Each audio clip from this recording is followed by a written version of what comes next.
Yehoda was right on the money. This phantom really is your spaceship. But that's so weird. Why would it show up here? Is it some kind of projection? Or a ghost? Like, maybe it no longer exists.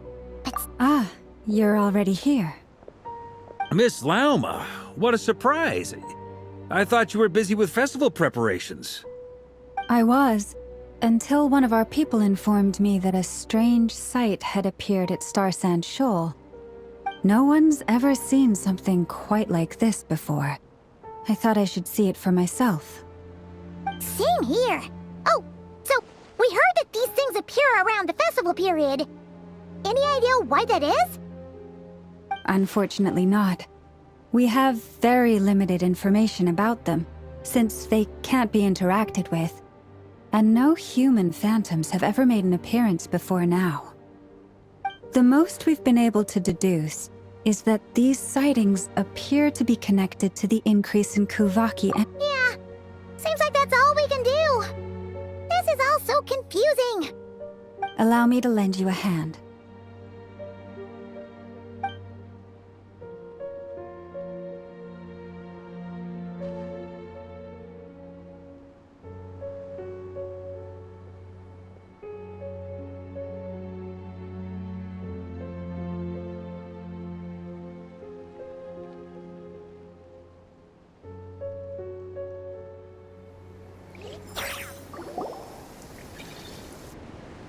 Everyone, our friend here should be able to provide us with some information.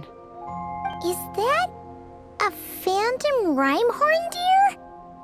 I've heard about how the Frost Moon Scions live in harmony with the animals and can even communicate with them.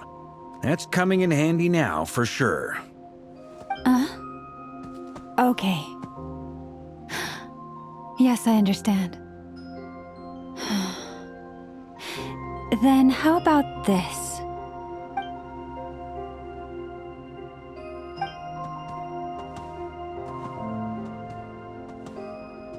Oh, it's leaving. It appears to share our curiosity about this giant spaceship, so I asked it if it wouldn't mind investigating along with some friends. In return, I told it about some nearby spots where the wild fruit grows abundantly. We may live in a different era from these phantoms, but I trust that the terrain, climate, and ecology here are more resistant to the effects of time than some things are. Let's give them a moment and hope for the best.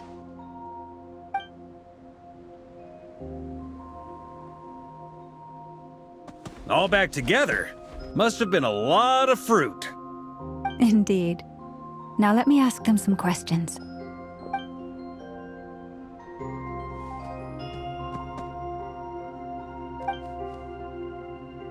It did find a lot of wild fruit, enough for them to feast for a long while. This puffin circled in the air several times, but didn't spot anything out of the ordinary. Certainly nothing to do— Huh. Well, it definitely makes sense to get a bird's eye view. Indeed. Other than that, I was also thinking that the world these phantoms see is also different from ours. Oh, I get what you mean. The wild fruit exist in both times and spaces, but there might also be— Good point. Great thinking, Llama. Blunthorn rhinos can use Kuvaki to shift great rocks, but this one says it couldn't get that ship to budge by even an inch. The sniffer mole tried too, but despite being a skilled digger, it could not get through. They say that the spaceship looks robust and undamaged. It seems completely impervious to any and all attacks. Whatever lies within is well defended from harm. So, just like us humans, there was nothing they could do about this spaceship either. Yes, still, they deserve our thanks. We are grateful for all your efforts, dear friends. Now go, and enjoy your feast. I've noticed some other human phantoms gathered nearby. Come on, let's go talk to them.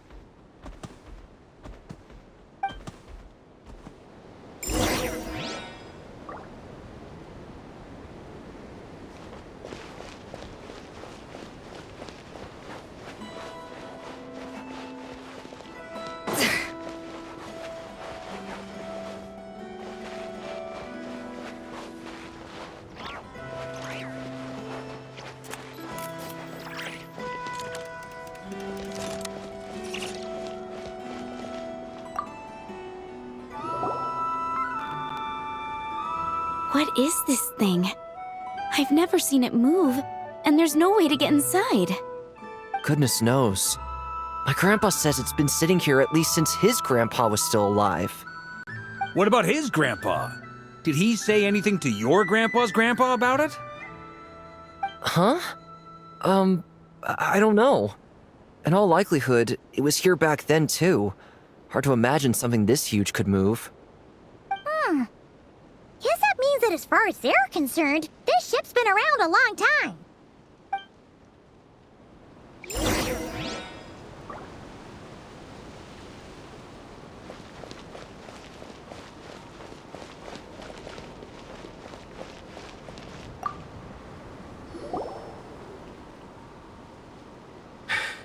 Come on, brothers.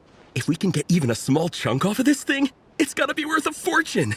Today is the day we strike it rich. Huh? You mean Paimon? Yes, brother, I shall join you. Let's make our fortune.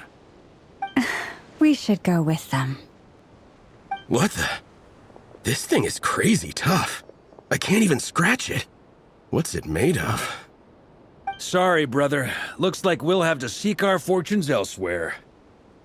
Enjoying yourself? I was just seeing if I could influence this phantom's perception by playing. But nope, no dice.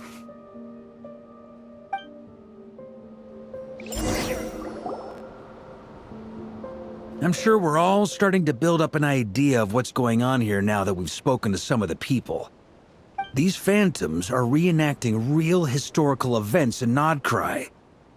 It's almost like we're in some kind of interactive stage play. We can talk to the actors, but the plot is fixed, and we can't influence it. It makes sense. History is set in stone. The objective facts of the past cannot be changed. Paimon totally thought you were just goofing around earlier. But actually, you were doing some serious investigating. Of course I was. Anyway, at this point, I think we're forced to conclude that although the Phantom spaceship is right there in front of us, we aren't going to learn.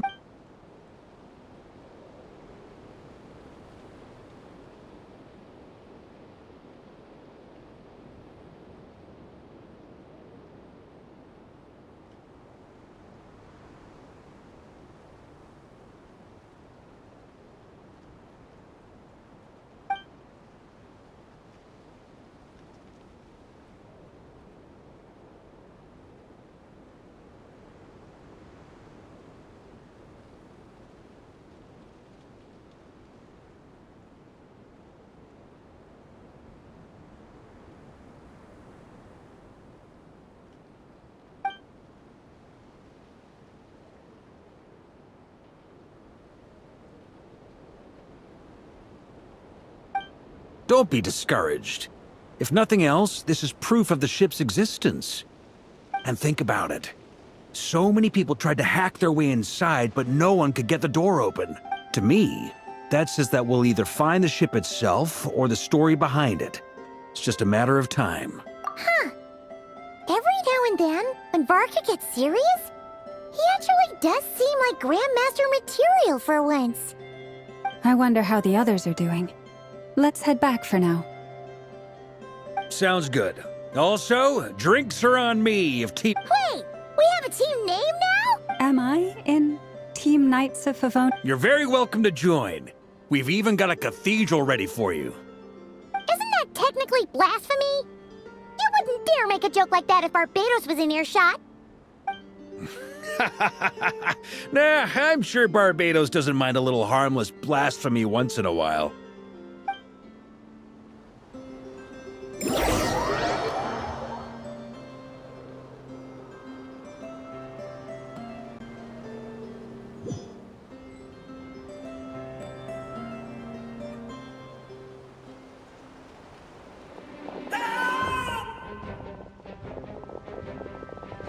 Oh, no! Get away! Oh.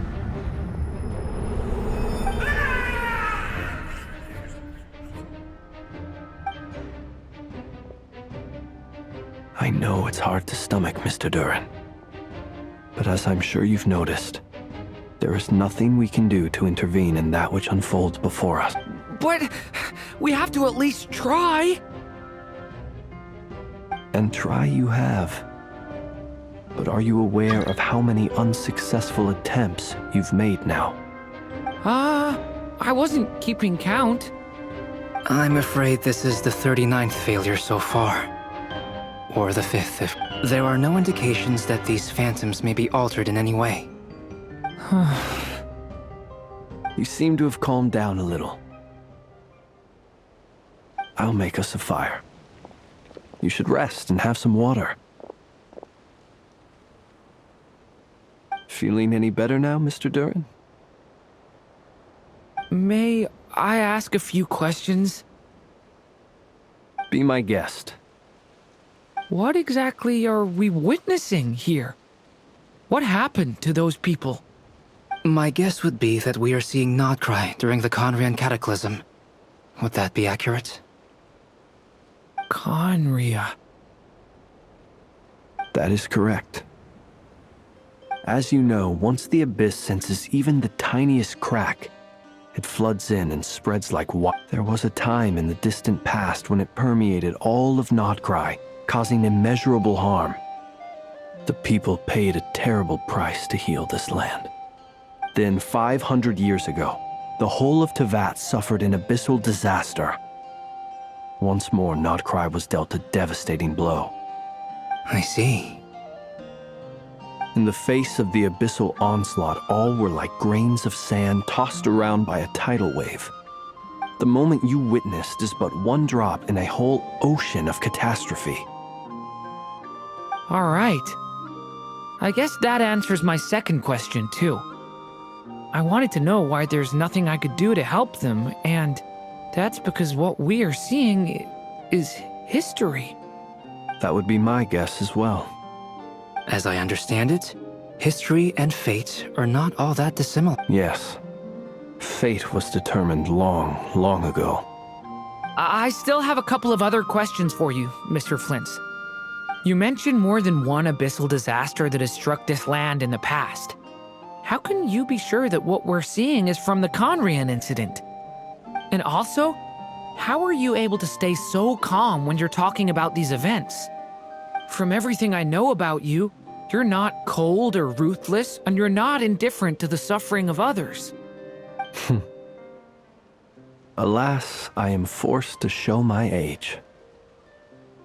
I must be 600 or 700 years old. Wait, so you... One is not easily moved by history when one has witnessed the truth firsthand. I'm sorry.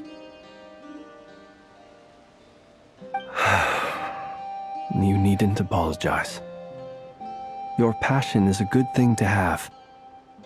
Treasure it, because someday you may find it in terribly short supply. Now, at the risk of offending you, I have a question in return. Your curiosity toward the Abyss, is it born from hatred or because you sense its call? I only ask because I kept a fragment of Rarir's body in my lantern for a short time. Specifically, his heart. So I know what a burden it can be to carry the Abyss with you. And I hear its power growling from somewhere within you. In my eyes, your mere existence is a miracle. My honest answer is... I don't know. I don't think I have the confidence to say for certain. What I will say is the Abyss is not the only issue that haunts me.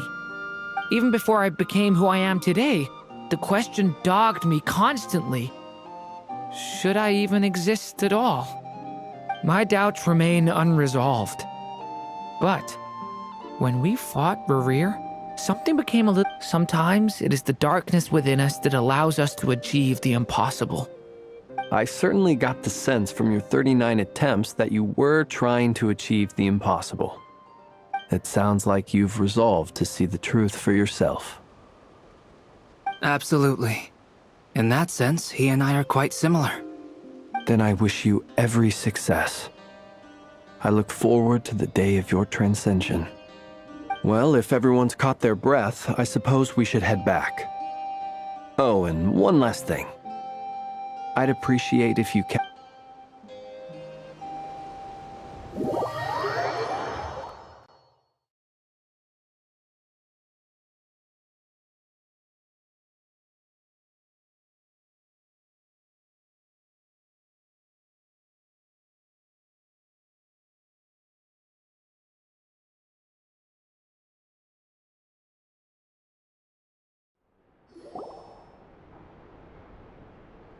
Incredibly, our separate investigations led us all to the same conclusion. Hooray for consensus! Yeah, but we barely learned anything, though. I totally thought this would be the mother lode. Talking with the ancients?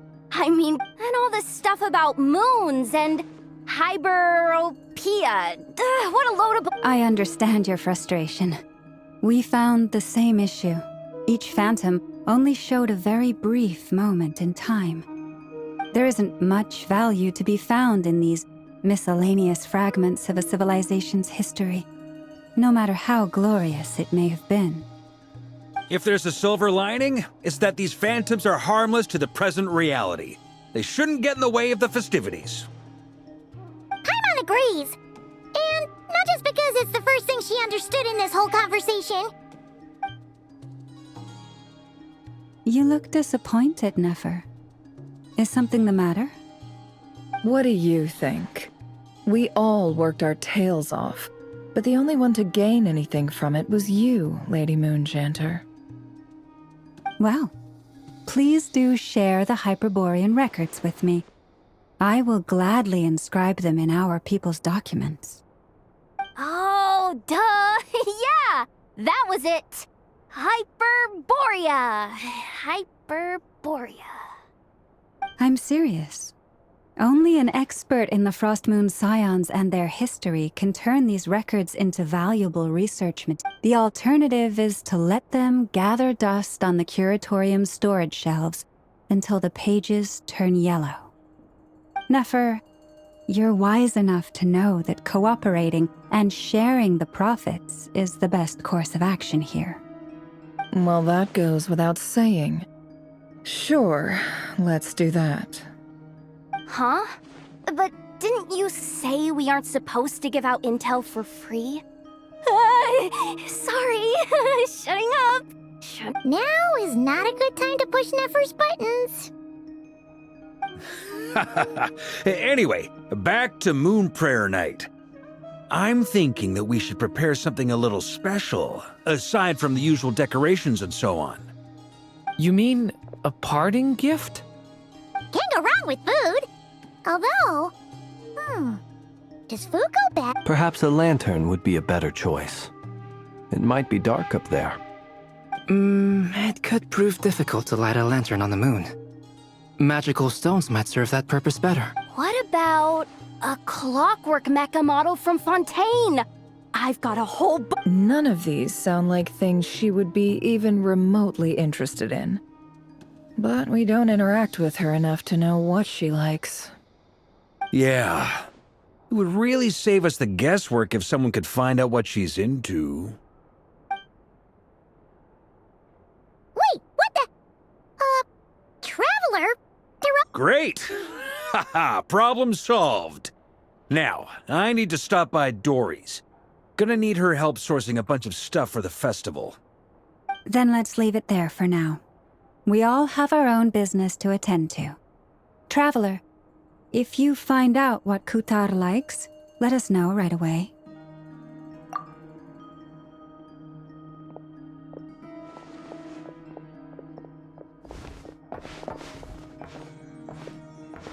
Is something the matter?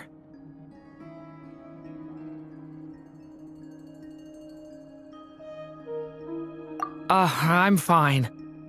It's just... I'm still feeling a little rattled after witnessing the horrors of the Abyss. But it's okay. This is something I have to work through. I'll be all right. Thanks for your concern. Well, don't put too much pressure on yourself.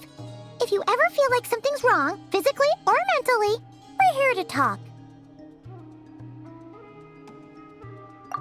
Come on. Stop treating me like a kid.